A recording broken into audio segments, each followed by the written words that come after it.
mais cette fois-ci les plus grandes, le Ventoux, l'Aubisque, et comme Michel me disait, à l'époque, les courses de côte faisaient pas moins de 15 km. C'était pas les 3 ou 4 km que l'on connaît aujourd'hui. Les gros coefficients, mais avec celle-ci. Avec celle-ci, mon Ventoux. En 71, bon, ben, il y a eu un petit accident. En 72, l'accident, et il dit, c'est la fin de mes conneries. C'est pas vrai, mais c'est quand même la fin d'une partie des conneries. Il y en a une autre qui allait arriver. Il y en a une autre très importante qui allait arriver. Puisque vous revenez plus souvent en Bourgogne, et là, on vient vous proposer, dans des conditions rocambolesques, mais des conditions qui nous ont amenés à ce que vous faites aujourd'hui, l'achat du château de Savigny-les-Beaunes.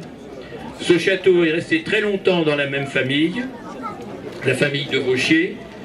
C'est un château historique puisque la petite fille de Louis XIV l'a habité très peu de temps, mais l'a tout de même habité.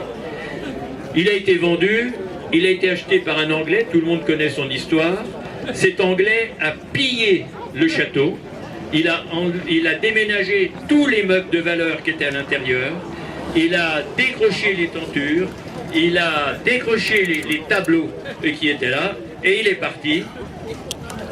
Je ne vais pas aller plus loin sur l'histoire, parce que ça s'est mal terminé pour lui, mais ça s'est également, à ce moment-là, très mal terminé par le château, qui commençait à tomber en ruine. Une association de personnalités de la région et de l'habitant de Savigny se sont dit, c'est pas possible, il faut qu'on fasse quelque chose, et l'association a pu acquérir le château, mais ne pouvait rien en faire, c'est évident. Et c'est dans ces conditions qu'il est arrivé dans vos mains. Alors il est arrivé dans les mains avec des tas d'idées derrière la tête. Dans mon cœur, et après il fallait trouver le financement. Gros problème. Première des choses qu'a fait Michel, c'était ce qui lui était le plus interdit, c'était planter de la vigne. C'était planter de la vigne. Et aujourd'hui, c'est 4 hectares qui s'étendent devant le château. Et c'est un clos. Et ça n'a pas été facile, puisque l'appellation c'était Château Savigny. Vous vous doutez que certaines aristocraties du vin n'ont pas apprécié que l'on voit arriver une appellation du style Château de. Mais vous êtes arrivé avec opiniâtreté. Et puis après, il y avait les cuveries. Mais à côté des cuveries, il y avait des granges, il y avait le petit château. Il fallait bien en faire quelque chose. Alors qu'est-ce qu'on en a fait? Eh bien, vous avez pris votre bâton de pèlerin, et puis ça a été la 5e à Barthes, la 6e à Barthes, et aujourd'hui il y en a 37 à Barthes. Et puis, à côté des cuveries, à côté du château, à côté du petit château, il y avait un parc. Et il y avait de la vigne, mais à côté de la vigne, il y avait de la place. Alors qu'est-ce qu'on peut bien en faire? Michel avait fait son service militaire à la base 102. À Dijon. Et là, ça s'était bien passé. Peut-être qu'il y avait du Volnay qui arrivait en rentrant de permission.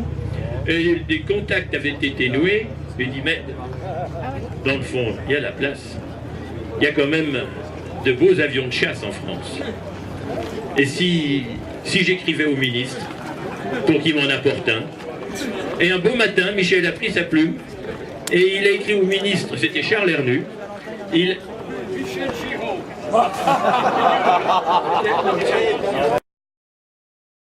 Avec plaisir que l'armée française va vous livrer sur place et va... la famille ne s'arrête pas à Troyes. Alors, Michel est parti à travers le monde. Il est allé chercher un avion à Djibouti. 4 avions à Djibouti. Et puis donc vous parlez de 3, mais il y a 7. Je suis passé par 7 pour aller à Djibouti. Parce que là j'ai pris le bateau. Et vous avez ramené alors combien d'avions de Djibouti? 4 avions de Djibouti. Vous êtes allé en Écosse. 48 degrés. En Écosse, c'était quoi? Bravo Christophe. à part l'Écosse, ça a été où? En Pologne. Partout. Partout. Et aujourd'hui, il y a combien d'avions? 97 avions. Donc aujourd'hui, il y a 97 avions. Et vous avez une collection absolument extraordinaire. Michel, est-ce que vous pouvez dire un petit mot sur chacune des voitures qui sont là? Bon, dites donc, je tiens à vous remercier, Monsieur le Président, de m'avoir choisi comme votre invité d'honneur aujourd'hui. Je ne sais pas si je le mérite, mais qu'est-ce que vous voulez dans la vie? On a toujours fait un petit geste pour faire plaisir et gagner le paradis. Bon, donc je vous souhaite à tous de nous retrouver au paradis dans X années. Mais je n'irai pas en abarth. J'irai peut-être avec un hélicoptère. Bon, alors mes abarths. J'ai commencé par courir sur une Austin Cooper S, qui est en photo ici. Voilà. Ensuite, une Abarth 1000 SP qui est là, avec laquelle j'ai terminé deuxième du championnat de France des circuits, comme vous venez de l'expliquer. Et la troisième, ça a suivi la fameuse Cocotte Minute. Pourquoi Cocotte Minute? Je suis d'une famille de l'escure de Selonger, les Cocottes Minute Seb. Et l'un de mes oncles m'a dit, si tu veux, je te donne une prime à chaque fois que tu gagnes une course, à condition qu'il y ait marqué Cocotte Minute Seb sur la voiture. Et voilà, ça s'est passé comme ça. Ensuite, ma troisième voiture, c'était celle-là, la quatrième, ainsi de suite. Et je vous souhaite de venir nous voir pour voir les 35 autres ou 34 autres. Voilà. Bon, monsieur, un petit mot dire? Deux petits mots. Alors, Michel, Alain Tribouillard a conservé dans un cahier tous les articles te concernant depuis l'année 1968. Tu dois peut-être les avoir, mais en voici donc des exemplaires avec tes photos de tes voitures et de toi-même. Merci beaucoup pour ta présence. Je crois qu'Alain, qui est par là, voulait te rappeler une petite anecdote.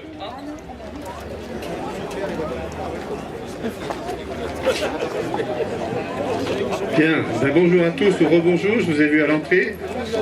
Je vais parler bien fort, je suis très content d'accueillir Michel également. Alors moi je voudrais saluer aussi son équipe de mécanos, Claude, Christophe et tous les autres qui l'ont toujours accompagné dans tous ces projets. Alors la petite anecdote, c'est tout simple, j'avais à peu près 11 ans, j'étais dans le quartier de la gare et j'étais en vélo et j'ai entendu un bruit. J'ai dit ça doit être une Rallye 2 groupe 2, il faut que j'aille voir. Et en fait, quelle ne fut pas ma surprise de voir Michel à son volant. Il avait mis sa petite, il a mis l'SP qui est là, c'est la première voiture de course en vrai que j'ai vue. Et il avait mis le numéro de sa remorque dessus, la 2LD, elle est toujours là, c'est son homologation officielle quand il circule. Alors à l'époque, il se permettait de descendre de Volnay pour mettre les lettres à la poste parce qu'on pouvait poster à la gare, comme on disait. Et là, j'ai vu Michel Pont dessus, j'ai vu qui c'était ce monsieur, je l'avais vu en photo quelques fois, et là, c'est encore là. Ça m'a pris, ça ne m'a jamais quitté. Je suis dans l'automobile puisque j'enseigne l'automobile, la conduite maintenant, et chaque fois que je vois les abarths, et bien encore tout à l'heure, le bruit fabuleux. J'ai eu l'occasion également de voir ces abarths dans les montées historiques comme à Urcy, avec Claude et Christophe, et c'est tous les ans un grand moment, un grand plaisir. Voilà pour la petite anecdote. Puis j'en ai une autre quand même. Michel, quand il voulait régler ses voitures, des fois au bas de Volnay, il prenait la petite route, il barrait la route avec les copains, et puis il essayait de tester la première, la deuxième, ou les pneus récents achetés. C'est ça? Voilà, ça c'est vraiment un grand moment. Donc bravo à lui, et puis qu'il continue de nous faire rêver encore avec des moteurs italiens. Bialbiero, comme on dit, c'est-à-dire double arbac à monter. Je vous souhaite à tous un excellent 14 juillet, et j'espère que vous viendrez encore nombreux à Bel Air, et Michel également. Voilà, puis je voulais aussi préciser que la famille Hilton, c'était des amis de mes grands-parents, le père de Michel était ami, et donc on est toujours amis. Voilà, c'est l'automobile qui nous rassemble, et c'est tant mieux. Non, Michel, Christophe, non, c'est bon. Voilà. Pour vous, un très grand week-end, et puis je vais repasser la parole à Michel. Bon, il faut dire quand même qu'à l'époque, on pouvait prendre des responsabilités telles que d'aller poster son courrier à la gare de Beaune, mais je ne l'ai fait que 2 fois, Et à l'époque, les gendarmes étaient très concluants, alors que maintenant, attention les dégâts. Hein, bon. Merci encore à tous, et à bientôt et bonne santé à tout le monde. Et félicitations à l'organisateur. Merci l'équipe de Michel.